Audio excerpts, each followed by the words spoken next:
couple more steps. It definitely feels like the MCU has the perfect setup to finally bring Annihilus in, especially now that the Fantastic Four are officially part of the picture. He was even reportedly considered for Guardians of the Galaxy Volume 3 before being swapped out for the High Evolutionary, so the idea has clearly been floating around for a while. In the comics, Annihilus is way more than just a random monster of the week villain. He's a full-on cosmic threat with some serious abilities. He can fly on his own, survive in the vacuum of space, and has an armored insect-like body that makes him really hard to damage. On top of that, he's got superhuman strength and durability, plus the ability to operate in extreme environments where most beings would instantly die. His biggest advantage is the Cosmic Control Rod.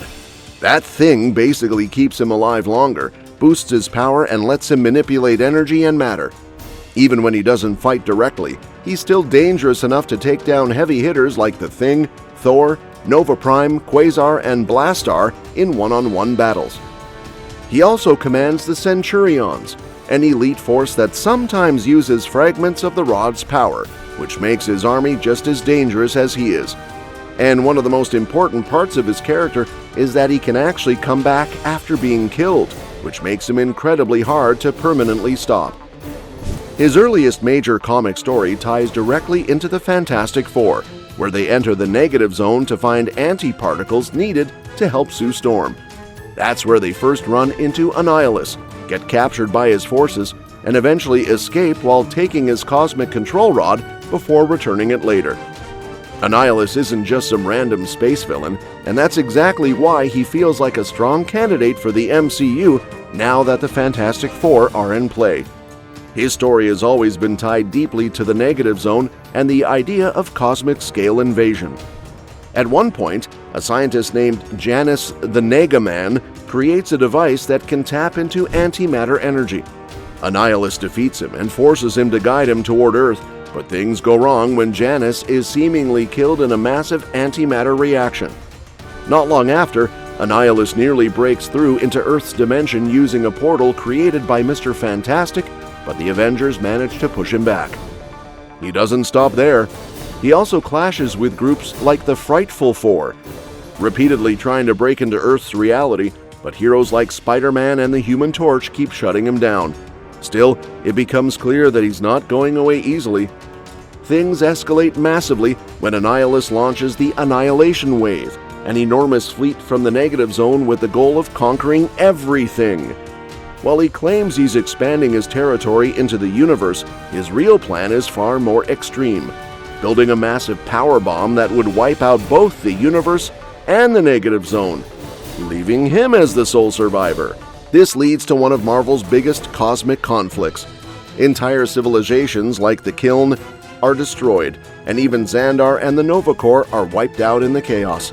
Eventually, heroes like Drax and the Silver Surfer help free Galactus, who ends up destroying the Annihilation Wave.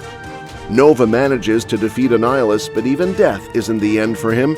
He's reborn as an infant, while retaining all his memories. After that, he's taken in by Catastrophus, a ruler in the negative zone who uses the Cosmic Control Rod to keep Annihilus from growing too powerful too quickly. His story doesn't even slow down from there. In another brutal arc, the Human Torch actually dies while stopping a wave of negative zone invaders. Annihilus later revives him using regenerative tech and forces him into gladiator-style combat when Johnny refuses to reopen the portal between worlds. It later turns out that Annihilus is actually still stuck in a childlike form and has been relying on a mechanical decoy to appear in public. Wanting to regain a more powerful and intimidating body, he sends his agents to capture Bruce Banner.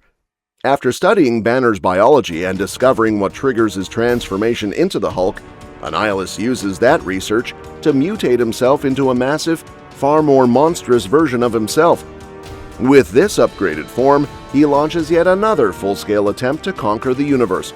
This time, he actually succeeds in devastating multiple worlds and wiping out a large portion of Earth's heroes in the process. However, his victory doesn't last.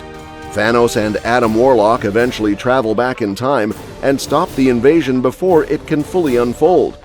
Warlock reduces Annihilus to a primitive insect-like state, and Thanos finishes the job by crushing him. Despite that, Annihilus eventually returns again in a more stable form. He goes back to kidnapping survivors on a barren world and using them as slaves while plotting another attack on Earth. Using the Negabands to open a gateway out of the negative zone, he builds a massive energy weapon intended to destroy Earth and the rest of reality, but the all-new, all-different Avengers manage to stop him by stealing the Negabands and shutting the plan down. Later, during the Annihilation Scourge event, the negative zone itself comes under attack from the Cancerverse, with a force known as the Scourge led by the Void. Annihilus is forced into an uneasy alliance with Blastar to fight back. The conflict escalates until the Silver Surfer helps separate the Void from Sentry, and Nova sacrifices himself to stop the threat, only to be resurrected shortly after by Annihilus. In the One World Under Doom storyline, Annihilus once again leads the Annihilation Wave in an assault on Washington, D.C., but this time they are pushed back by Dr. Doom and his superior Avengers. Annihilus has a few different alternate versions across Marvel's multiverse, each taking the character in a new direction. In Age of Apocalypse Earth 295, he's part of a resistance against Blastar and even spends time in a humanoid form with amnesia under the identity Amyor, only to regain his memories later and return to his original form, ultimately pushing Blink away since he's no longer the person she knew. In Heroes Reborn, he appears as the leader of the Bottled Hive of Annihilation, a swarm-like insect race from the Negative Zone. In the Mangaverse, he's reimagined as a massive kaiju-style monster. In the Ultimate Universe, a version called Nile rules a space station made from alien wreckage orbiting a dying star and tries to escape into another reality, only to be killed by the Fantastic Four. With the MCU diving deeper into the Fantastic Four corner, it feels pretty likely they'll eventually circle back to Annihilus at some point. The real question is whether they treat him like a one-and-done villain or something way bigger. Making him a quick, disposable movie villain would be kind of a waste. He does get beaten by the Fantastic Four in the comics sometimes, but the cosmic side of Marvel is already huge in the MCU now, so he actually has room to be scaled up a lot. The idea of adapting the Annihilation Wave alone is way too big to just treat as a side story. Even if they have to adjust things because Thanos is already gone, Annihilus still works really well as a next-level cosmic threat. Not just someone trying to conquer or destroy a planet, but someone pushing into full multiverse-level extinction. That's a different kind of danger compared to Galactus or Doom. Galactus is more of a planet-by-planet disaster, while Doom is usually about control and domination. Annihilus is more like total eradication of everything. That's exactly why the Annihilation storyline stood out in the comics.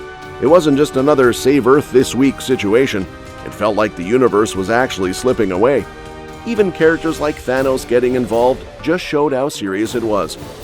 So there's a strong argument that Annihilus could be built up as a major cosmic force instead of a throwaway villain. Especially after big arcs like Infinity Saga and Secret Wars, the MCU probably needs threats that feel less like rule the universe and more like there might not be a universe left. That said, there's always a risk they simplify him into a goofy bug villain who gets taken out in one film. MCU does sometimes undercut cosmic threats to keep things grounded or fun, but if they really lean into the horror and scale of the Negative Zone and the Annihilation Wave, he could easily be one of the most dangerous long-term villains they've ever introduced. Let me know what you think in the comments below, and don't forget to subscribe because we'll be covering more updates on this soon. We'll see you next time.